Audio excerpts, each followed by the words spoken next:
So blessed morning sa ating lahat and welcome back to our YouTube channel. Yan, unti-unti naglilinis na, nagtatanim po.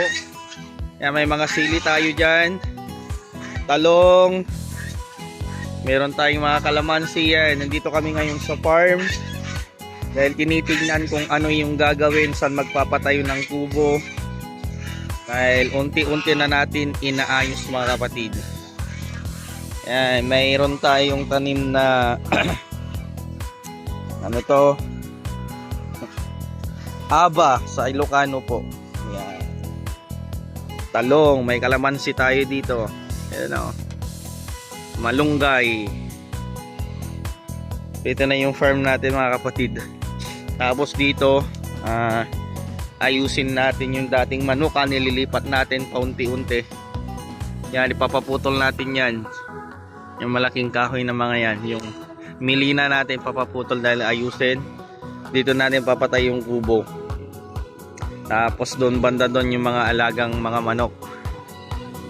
Ayan. So unti-unti inaayos.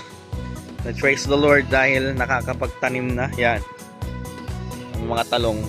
Ganda na ng mga talong. Malunggay. Yan, kaya kung nandito kami sa farm, nagpapasalamat tayo kay Lord dahil may mga napipitas. So, ang daming kalamansi oh. Yan.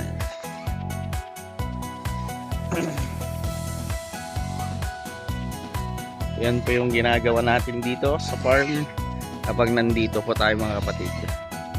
So, yun lang po ang ating vlog to yun. God bless us all and nawa po ay i-bless tayo ni Lord.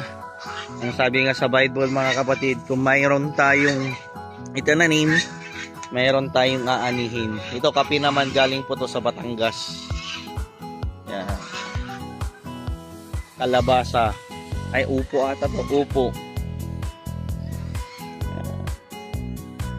So dito na